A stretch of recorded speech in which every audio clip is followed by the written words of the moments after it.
don't ask questions to try to like be combative. I think people think I ask questions because I'm trying to prove a point or go against their point. If I'm asking the question, it's because I genuinely want to know. I want to be educated on this. I want to know your point of view. I want to know your mind frame because it could possibly help me learn more. When it comes down to this topic, don't think I'm giving these examples just saying, oh, I'm just completely against Trump. I'm really trying to educate myself. I don't have any emotional attachment to either one of these people. I don't know these people, but I do know the issues that need to be fixed. And one thing I can say that I was really, really worried about recently is in our city in Chicago, they're literally picking out people in our city, in the inner city, and they're kicking us out. And even though they don't have a right to move these immigrants in, because we might be paying rent for $850, but they're giving the immigrants $1,000, $2,000, $3,000 stipends, and now a lot of us are out of homes. And I'm noticing that they're moving the white people close back into the inner city, and they're moving us back to the suburbs. And even my friends that are in real estate, they say they're seeing the same thing. And I'm like, nobody in our community is really saying anything. Nobody's speaking up. Nobody even asking where these people come from, how we get rid of them, how can we stop this? It's nothing really going on down here. And the reason why I don't go too high, but I am gonna get high. I know God is. But down here, a lot of these votes matters. You know what I'm saying? So I'm glad for y'all educating me so I can educate people on where this is coming from and what's going on. Because down here, I didn't know that stuff. I'm gonna be honest. I didn't know. So Doc, two things. In regards to what's going on in Chicago, we do got grassroots black organizations pushing back hard at the city hall, city council, and the student union meetings. Right. What's going on is Marcus, send me those organizations. okay. What's going on is it's a federal mandate coming from the Democratic Party. Right. Joe Biden told everybody at one point, they're coming. You just need to deal with it. He pretty much denounced being responsible to us not wanting these people here. Lori Lightfoot teased the governor of Texas and said, yeah, bring them on over. Knowing that the people were against this. We've had city hall meetings, and I'm talking about hundreds of people going in, going crazy. It's clips going viral. I'll send them to you on the whatchamacallit, of us yelling at them, saying they need to get off this bullshit and stop allocating funds, resources, time, and land to people that aren't us, while they won't give us these resources to repair and build within our own community. Brandon Johnson, he is acting as a political puppet for the Democrats and Biden. That's why these sanctuary cities, they're just flooding them into these places, and then they can move them from there. Like, I don't know if you just seen what happened in New York with Mayor Adams. So he said that he said the immigration was a problem and we don't have the money. We're gonna have to stop this. They arrested that man the next week. This is the type of shit that's going on. They arrested that man the next week. They moving like the mob. On the Democratic side, on who supports what. They moving like the mob. And then the thing that radicalized me, so I used to watch MSNBC and Roland Martin, right? And I'm like, man, I'm getting all this good information as far as what's going on with the Democratic Party. I'm getting politically astute. Then I seen something come up that said Adolph's FBA and black organizations concerned with reparations are Russian propaganda.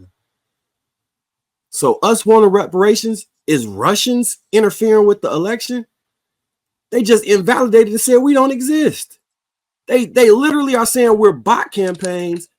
The people who care about reparations on the ground, they're polluting the voting blocks, and the people saying, hey, if you run into somebody that's concerned with or rallying for reparations, they are Russian agents. Do not pay them any attention. That's some of the most disrespectful shit possible. And that man, look, that shit is so disrespectful. That shit, like, so we don't care about the shit that happened to our ancestors. We don't care about slavery. We don't care about Jim Crow. We don't care about none of the shit that happened. It's got to be the Russians that are saying this shit. And this is being pushed and pumped on MSNBC or MS.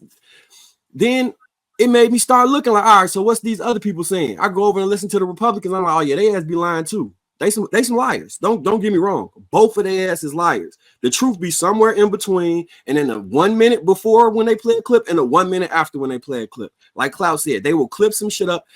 Like they'll clip your shit up today, right? Stop the video where you said y'all went to the titty club and then show videos of strip clubs and shit and make it seem like you was out here selling pussy. That's what people be doing.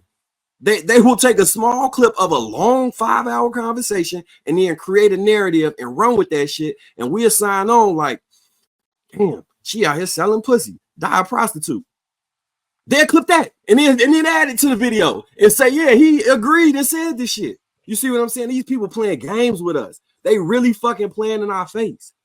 And the end result, if we allow them to get this one over because they realize we waking up, they're gonna dilute our voting power and we won't have a say moving forward.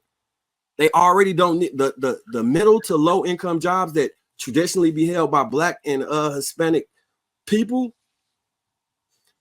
They're gonna replace it for people that's gonna work for less, push us further out these cities, and we're gonna be in fucking a Flint water crisis because you know the suburbs they flood. These far out suburbs they flood. They're not near any major infrastructure.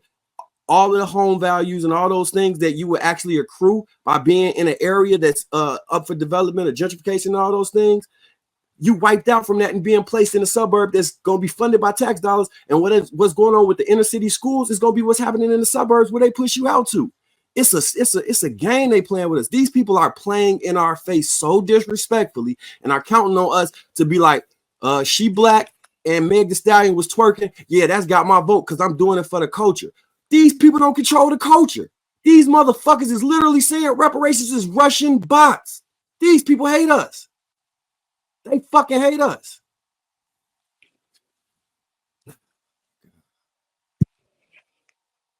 I hear you, Marcus. I can understand your frustration. Trust me. I'm still living down here. But the only thing I could think, as far as from where I'm at, and based on what y'all telling me, is educating people. If y'all don't educate people, they not gonna vote different. They not gonna do shit different. They're gonna continue, like you said. They giving these housing to people, but you've been in the city. They fix up them houses all the time. They'll fix up a brand new building, clean it out, put everything in there for our Black communities. Within a week, that shit smell like piss. It's garbage everywhere. You know what I'm saying? So without education, we wouldn't even know how to use the resources if they gave it to us. At this point, we got to find a way to educate each other so we all can vote the same, so we all can make change, and we can all use each other. Because without all of us being on the same page and with them controlling media the way they want to, and with us being as ignorant as we are, and we're attracted to this culture and that culture, it's all tied in. It's all tied in. And until we all just stop saying, like, oh, well, since I'm going to be on this side, I'm going to be against you. Because I was kind of disappointed about how everybody was like, when it got real heated, because it's like, I feel like that's the reason why I'm getting kind of healed, because when I'm offended, I try my best not to offend another person just because I'm offended. I want to learn. I want to be educated. I want to know why you got the opinion you have. And I want to let you know why I have the opinion I have, so we could come to some type of common ground. But everything that you just told me, like, I'm going to go to his agenda website because I want to educate myself on this. Because those problems that y'all brought up, these are problems where I'm sitting here in the communities and I'm helping this mother and I'm helping that mother and I'm helping this sister and I'm like working with the women in my communities. I'm looking at the stuff y'all talking about. And that's the stuff that's my concern. You know what I'm saying? I'm looking at these immigrants coming in. I'm seeing how they pushing it. You know what I'm saying? I'm noticing everything. But I'm like, so who's doing what? But then now that y'all gave me resources on how to, look that information up, where to go to, and even put some ideas in my head, because down here we're not really talking about it. And I'm not gonna say down here, but I am close to the lower class community, and here we're not really like closer to the lower class than the middle class, and a lot of people not talking about this stuff. And when it's time to make a decision, like, I'm smart. Like I say, I graduated high school at 16. I can learn quickly. But if the thought wasn't placed in my head on how to go about it, it's like it's not there almost. You know what I'm saying? It's like I don't even think about that. I don't think about, going to these websites. I'm not thinking about to look like, okay, who's pushing these policies? How do I find out who's pushing these policies? Where can I hear that? Or what should I be looking at? I didn't know that. So thank you for educating me. I can tell you what, Yeah, one of the don't biggest use the issues, panel though as your one of the decision. what Make one of the sure you biggest fact check. issues you that we have is we wait once every 4 years to get political and start care about this shit. We don't vote primary, we don't vote locally, and we expect things to change. The president doesn't have a magic wand. Bills are written by who? The House, right? We have to vote for these people also. We can't just vote once. We need to be in there every November, not once every 4 years. We need to be voting for everyone, because the people who can change things within your neighborhood, you got your neighborhood councilman and all that. That's where it starts. And then voting people into the Senate and Congress. That's important, but we always miss that. We won't take the time to find out what those types of policies are. Those are the people who write the bills for the president to sign off. Those bills won't even be created or thought of if we're not voting for those people first who have our interest in mind. But the good news is most humans don't. It ain't just us. So we could literally, if we really got on code, like we was talking about earlier, by ourselves, we could tip the damn scales and make differences to where at least the people who write bills will actually write bills for the people that voted them in there. Because regardless of if they know your name or not, they know who the hell, they know what neighborhood you came from, they know what your race is, they know who voted how. So once they start seeing that we are doing shit, now you start to see our interest start to come into some of these bills that they can actually present to the executive office. Cook County spent $800,000 a day on housing immigrants.